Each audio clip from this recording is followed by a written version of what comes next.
Ինչպես պաշտպանել երեխաներին բուլինգից։ Ինչու որոշ երեխաներ ենթարկվում են հասակակիցների կողմից ճնշման, վիրավորանքի, հարձակումների,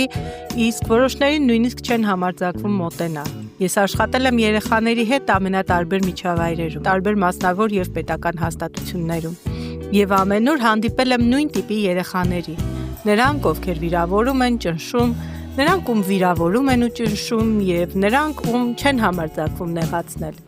Ընդ որում, առաջին երկու տիպի երեխաները գրեթե միշտ անվստահ են ու դժբախտ, իսկ երրորդ տեսակի երեխաները բնավ ագրեսիվ չեն, նրանք հանգիստ են, բարեհամբույր, ընկերասեր, դրական, բայց նաև կարողանում են սահմաններ դնել։ Նրանց հետ ուղղակի չեն ուզում խնդիր ունենալ, ոչ թե վախենում են, այլ զգում են իրենց առջև մարդ է,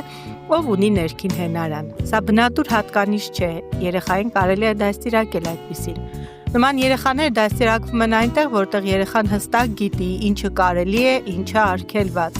ինչ են իրենից սպասում, որտեղ են սահմանները, ինչպես ապրել, երբ հեշտ չէ, երբ աշխարհը չի պտտվում իր շուրջը։ Այդպիսի ընտանիքներում երեխային չեն խնայում, այլ կրթում են, չեն ծառայում նրան, այլ հենարան են դառնում։ Չեն փրկում ամեն խնդրից, այլ սովորեցնում են կանգնել ոտքերի վրա, որ երեխաները չվախենան աշխարհից, չփորձեն պայքարել դրա դեմ, այլ կարողանան լինել ինքնավստահ ու արժանապատիվ։